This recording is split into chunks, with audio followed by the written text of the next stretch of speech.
Well, today I have yet another horror haul for you. I know what you're thinking, stop buying books, and I know, I tell myself that all the time, but my local bookstore had a 50% off all fiction sale, so I was like, I can't pass that up. They're already so cheap and half off. I couldn't resist. So I will be probably going this week too because it's all of February. You know, stick around if you want yet another horror haul. But yeah, I got some really cool stuff this time, so I'm really excited to show it to you. I hope you guys are all well. I hope you guys are all staying warm. So let's just kind of get into Morella. Let's just get into the book haul. Oh, okay. So the first book that I got is called Seven Gothic Tales. This is by Isaac Dynson? I don't know who that is, but I'm a little confused because I thought it was from various authors. I thought it was like an anthology, and it has the name of each of the stories, but it doesn't have any authors. So I'm thinking that these are all by this one writer.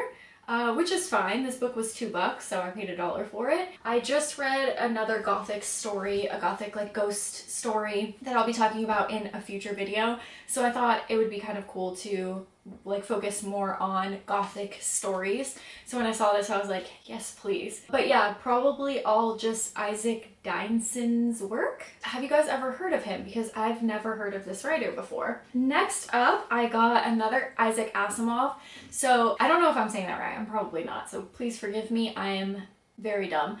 But this is I, Robot. I had read one novel of Isaac's at the beginning of last year, and it turned out to be kind of like an illness, and it just wasn't at the right time, so I didn't enjoy it, I felt like, as much as I could have. I know that he's a huge name in sci-fi. I wanted to look for more of his work, and I saw this and I thought, oh my gosh, is I, Robot based off of his stories?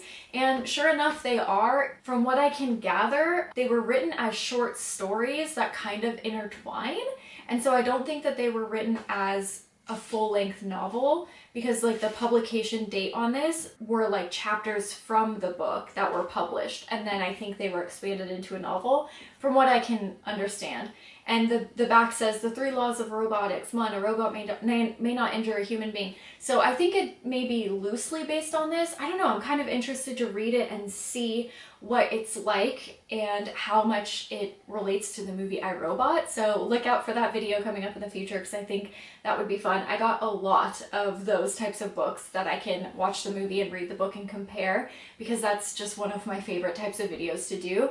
I love seeing the differences and the similarities between books and novels and how different people interpret different things different ways. I think that it's so cool to be able to experience different forms of the same story. Very awesome. So I got this, I, Robot. This is actually part 1 of a 3-part series. I don't know if all of the series are related to I, Robot or if it's just specifically I, Robot this book.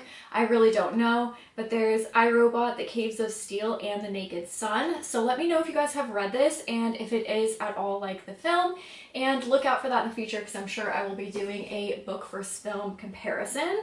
The next book that I got, before I went to the store, I thought, you know what, I'm gonna look for Pet Sematary because I really want to read it again. I read it every, few years, but my Pet Sematary book is destroyed because I read it so much. I've had this book since I was like a child, and it's just one of my favorites. You can tell it's very well loved. So I wanted to be able to read it, but still keep this one for the memories. Every time I look at this, I just think of all the times that I've read this story and how much it's impacted me. So I was like, I'll just buy a different one that's a different cover. I don't care. It doesn't matter. That's just for me to read it, and this will be like the nostalgic one. But I found one that's the same exact one. So I'm really stoked about it. This was $2. I forgot to mention this one was $3. The only thing that's missing is this little bit of corner. This book is in such great condition, much better than mine, so I'll definitely be able to read it without ripping pages and things like that. And I just thought it was so cool that it was the same cover of my book, so I love that very much. Let me just slide her on in here. No, okay, she's just gonna sit right there then. All of these I was very intentionally choosing. However, a lot of books that I've read this year have been books that I've just kind of picked up from a shelf, or that my husband's picked up from a shelf, and that I knew nothing about the writer or the story before, and I have really been enjoying that. So I wanted at least one story. I wanted to just go to a shelf and pick out a random book, and while I was waiting in line, I just saw this. It's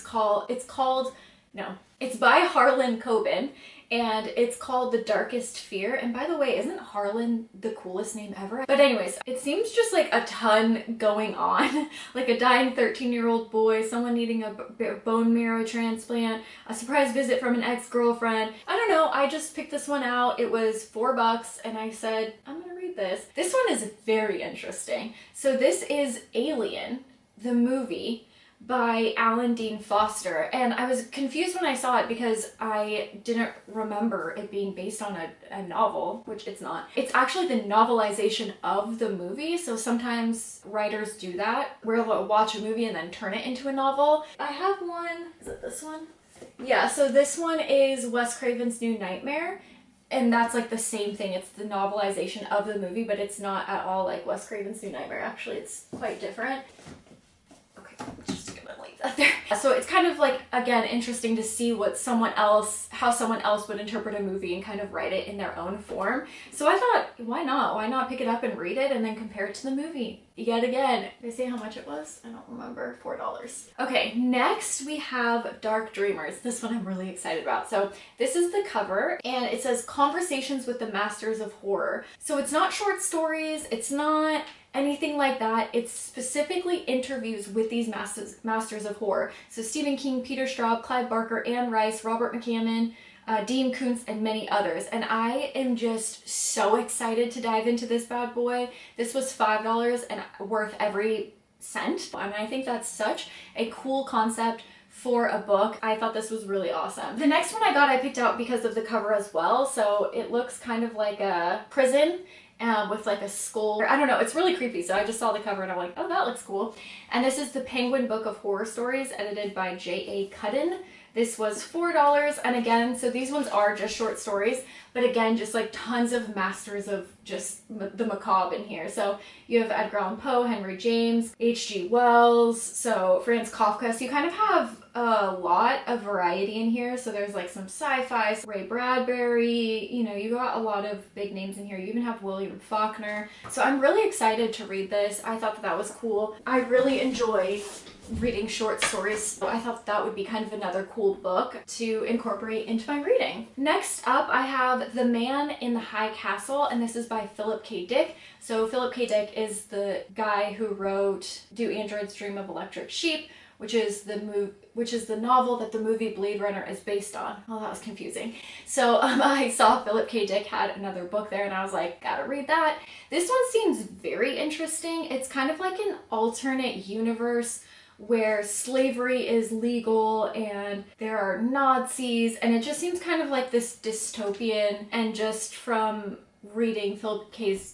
Dick's, like another novel by him, I know that there's always so much to analyze and pick apart with his work. So I'm kind of excited to dive into this and see what this is about. Let me know if you guys have read this. This is the winner of a Hugo Award. Oh, this was the quote that I wanted to read. Philip K. Dick's best books always describe a future that is both entirely recognizable and utterly unimaginable. Like, what a powerful quote. That sounds very heartbreaking. It seems like it might be a book that's kind of hard to get through, and you can probably draw a lot of similarities into society nowadays. So I'm interested to get to that. I don't know when I'll have the mental capacity to deal with a book like that. We might just stick with horror for a little bit longer. And speaking of which, the next book that I got is Let the Right One In by John Lindquist, if I'm pronouncing that correctly. And this is, of course, a horror movie, and the horror movie was based off of this.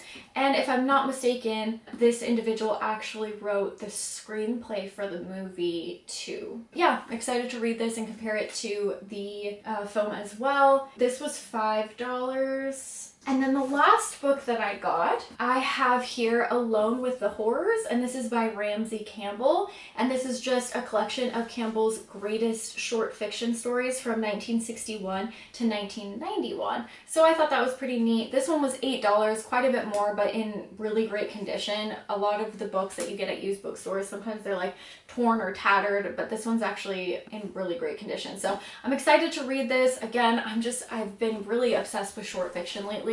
I love reading novels, but then at the end of the night just finishing off with a short story. I'm kind of in a weird reading area right now where I've been focusing mainly on thrillers. So most of these were from the horror section. So the only thriller that I got the only thriller I got this time was Darkest Fear, but I, Robot and The Man in the High Castle and Alien were all sci-fi books, but you know, I'm sure there will be elements of horror in at least the Alien. And then the rest are just straight up horror. So I'm kind of excited to dive deeper into a lot of these like very staple horror short stories and novels. I'm really excited. Yeah, I think this was a pretty successful bookstore run. I got 10 books and it all came out to $23, which is absolutely crazy. This is why I have to go back and get some books this week, I'm sure. So next week I'll probably have another horror haul for you, but then hopefully I'll slow down on the book buying for a little while. But I gotta support that local bookstore. If anything happens to that bookstore, my little dead heart would break into a million pieces. Anyways, that is the haul for today. I hope you guys enjoyed it. I know it's been a while since I've seen you,